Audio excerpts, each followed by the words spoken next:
and as you probably are council taxpayers in some form, just a little picture of what life will be like in a few years' time if we carry on as we are doing nothing.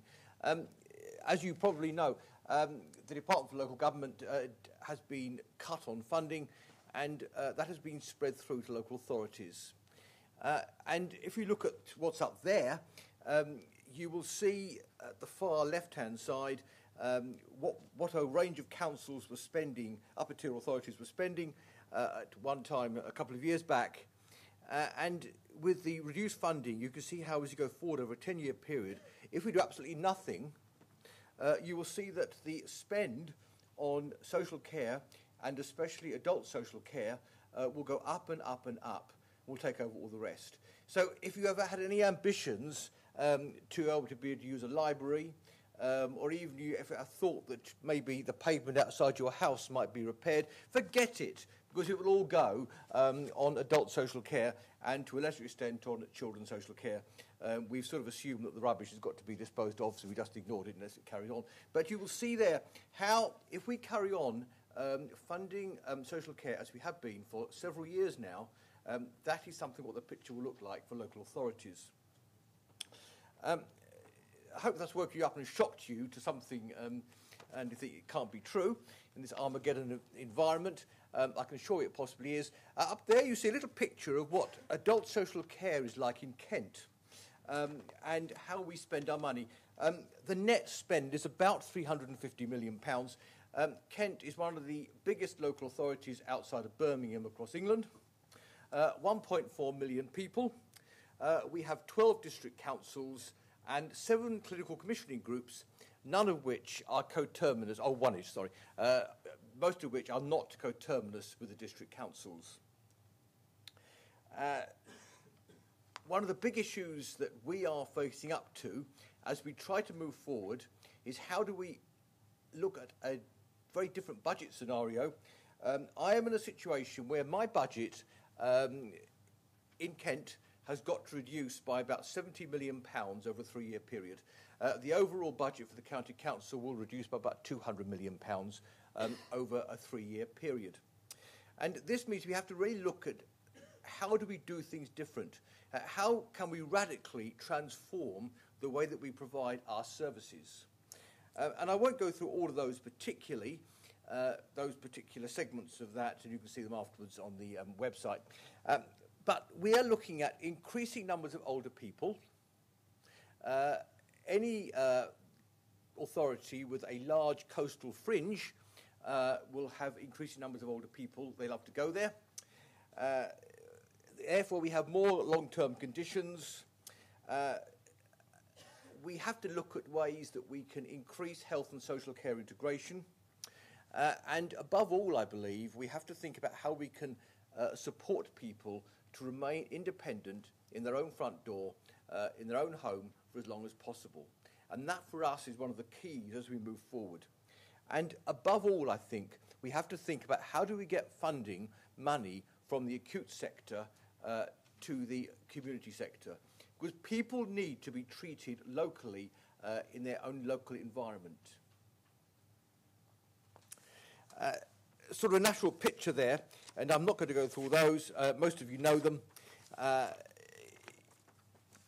We are left with this rather staggering picture, and it's true in Kent, the vast number of people who die in acute hospitals. The number of deaths, especially in places like Kent, is going to rise significantly. The age of death is going to increase, and there are going to be more people with long-term conditions. The next slide is perhaps interesting. Kent is a part of the southeast, and there you have the 8 regions of England. I'm sorry for the lady from Jersey. I don't know where you fit into this. You probably don't fit in at all. But anyway, there we are. That is the southeast of England. That is England, and the southeast sits there. These are some statistics that have been produced. When asked, 62% of people said that their preference would be to die at home in the southeast of England, and 32% said they would prefer to die in a hospice. The other 5% or in a collection of other places, such as elsewhere, homes of relatives and friends, at acute hospitals. So that's what people in Kent and the southeast of England are saying to us they like. In another part of my life, I chair something called CCAS, the South East Council's Adult Social Care. All the upper tier authorities between Dover to the Isle of Wight to Milton Keynes, 19 in total. And this is something which people are saying. And we're going to look at end-of-life care at our next meeting in March. This overriding thought that people would like to, if possible, stay at home. This is what it's like. An end-of-life care profile for Kent. And as you can see, the percentage of people who die in hospital in Kent is actually 50.5%. Despite what people said, only 19% die in their own homes. And we've got it all back to front. And indeed, even the percentage who die in a hospice is far less than actually said they were quite like that. And again, looking at, the profile for Kent, the number of terminal admissions that are emergencies, and in Kent we are doing quite badly at that. We're above the national average, as are terminal admissions of people aged 85 plus. I don't quite know why I was asked to come here today. You probably are even wondering even more now. I am told, though, that in Kent we aren't bad at end-of-life care. I mean, if that's not bad, I don't know what the rest are like. But there we are. And this, as an elected member in Kent, leads me to question what are we doing and what should we be doing differently. There has actually been some minor improvement. And if you look at that graph, it shows that we are actually very slowly, over a period of 2 or 3 years, increasing the number of people who are able to, decreasing the number of people who die in hospital and increasing the number of people who die in homes, in their own home, only though by a very, very tiny amount. So there is a lot more to be done. And again, I'm not going to look at that graph for you. A fairly familiar graph of the way that people die in Kent. Going back to the graph which I had up way back, that pie chart, how we've got to cut money. Now, what we cannot afford to do is to salami slice. If you just salami slice in local authorities, you end up cutting everything randomly, and things that should not be cut are cut. Now, what I would say to you all is, as we look at that graph there, we put about £14 million a year into the voluntary sector. That includes things like Age UK, it includes carers. Now, I actually believe that figure needs to be increased. Despite the fact that over a 3-year period we've got to cut our budget by 65, 70 million, that particular figure needs to be increased. The work that we do on enablement, enabling people after they come out of hospital to have 6 weeks or a few more weeks if necessary of intensive support and treatment back in their own homes, to get them back on their own 2 feet for as long as possible, again, I believe, working with health colleagues, we need to increase. There are a few conclusions that we've come to about the situation in Kent.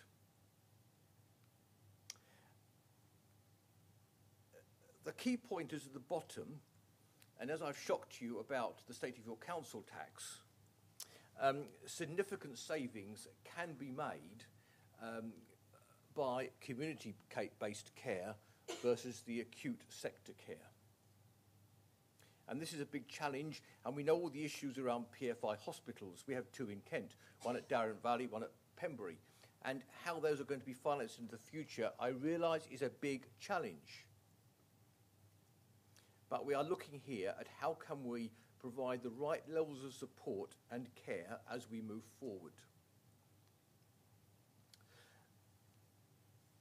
Again, working with the acute sector, working with the PCTs, we've identified the QUIP work streams over the last few years. the things that we should be really focusing on. Early identification. Really minimising inappropriate interventions.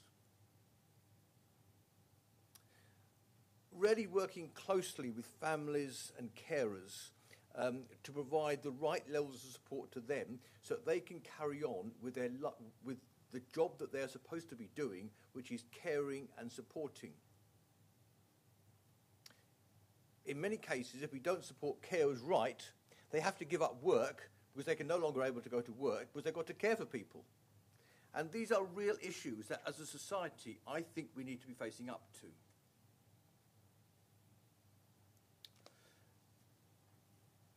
A few examples of some good things that I have begun to see in Kent.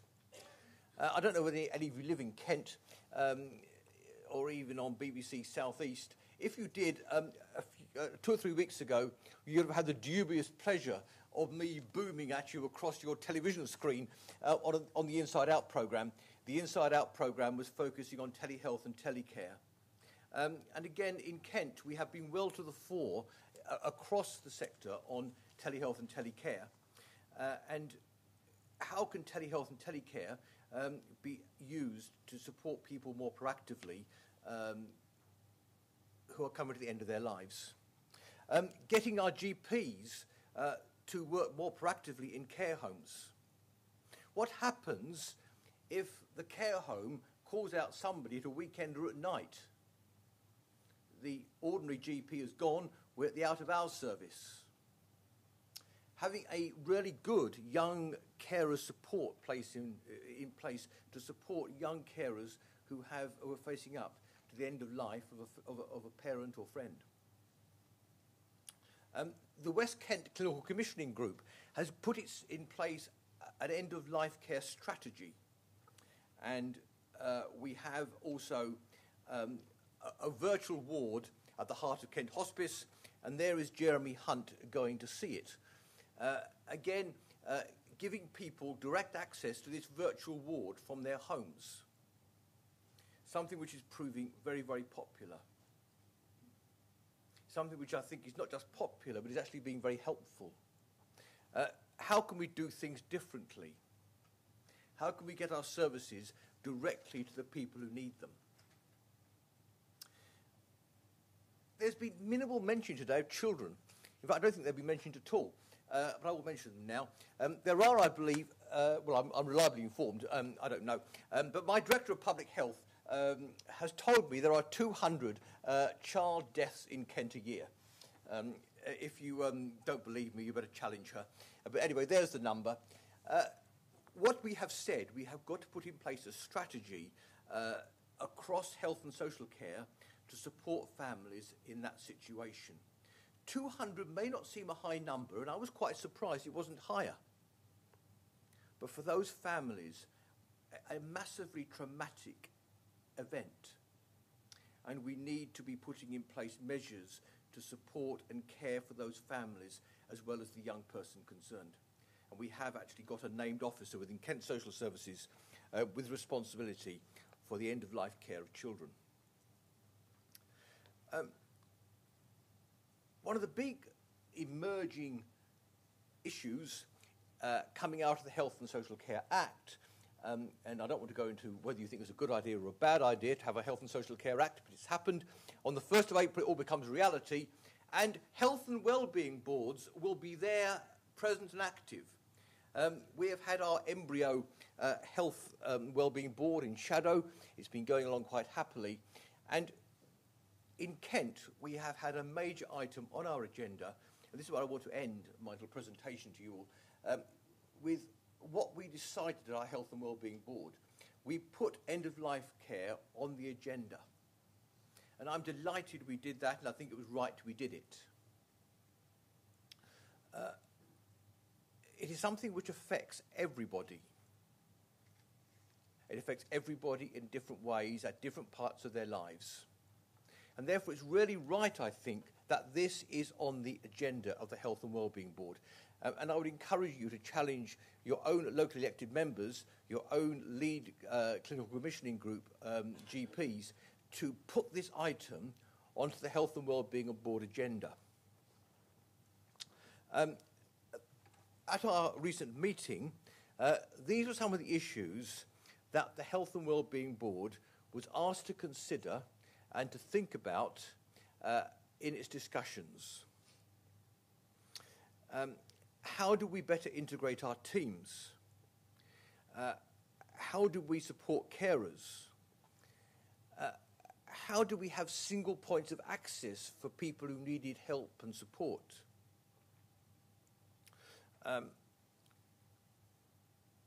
What different sorts of support should we give to cancer and non-cancer related end-of-life care? These were some of the issues that we put to our Health and Wellbeing Board. Those of you who don't know, the Health and Wellbeing Board consists of the leader of a council, an upper tier authority or a unitary authority, certain other elected members, the lead GP of every clinical commissioning group, and other officers from the council, the Director of Children's Services, the Director of Adult Services, the Director of Public Health, and Health Watch. So that's a quick summary of who's on a Health and Wellbeing Board. And as we moved forward, these are the conclusions that our Health and Wellbeing Board came. And I've got 2 slides of them. And I won't go through them all individually. But remember, this is elected members of an upper tier authority, along with lead GPs from clinical commissioning groups and local authority officers. The Health and Wellbeing Board, we decided, and again I've told you who the people were, is vital in developing an end-of-life care strategy for its local population. In Kent, 1.4 million people. That is what that Health and Wellbeing Board is speaking for. There needs to be a policy in place for people who do not wish to be resuscitated. It's strange. People talk to me as an elected member about potholes. They might talk to me about the library if anybody wants to close it down. Very few people speak about social care at all. But people have spoken to me about how disappointed they are at the care that loved ones received at the end of their lives. So I actually believe it is both a financial issue, as I've said earlier. It is also an issue which needs to impact on elected politicians at all levels. We should have real thinking about advanced care planning. And that needs to be done across community services and includes health and social care working together. The Health and Social Care Act does really require local authorities and health to work more closely and more strongly together. My final slide, we need to manage public views. Some people want to talk about end-of-life care, others don't, and I think we need to be very sensitive of that. We need to be prepared to start a dialogue with people at the right time, in the right place, in a caring way. And the outcomes need to form part of the health and wellbeing strategy that every health and wellbeing board is required to produce and endorse. So, in conclusion, I would say to you all that I believe the Health and Wellbeing Board is one of the big keys to the future. It's how we lead forward transformation, how we will get services back to the local community, how we will get GPs, health and social care working together. If we can do that, we'll have better outcomes for the people that we serve. Thank you all very much.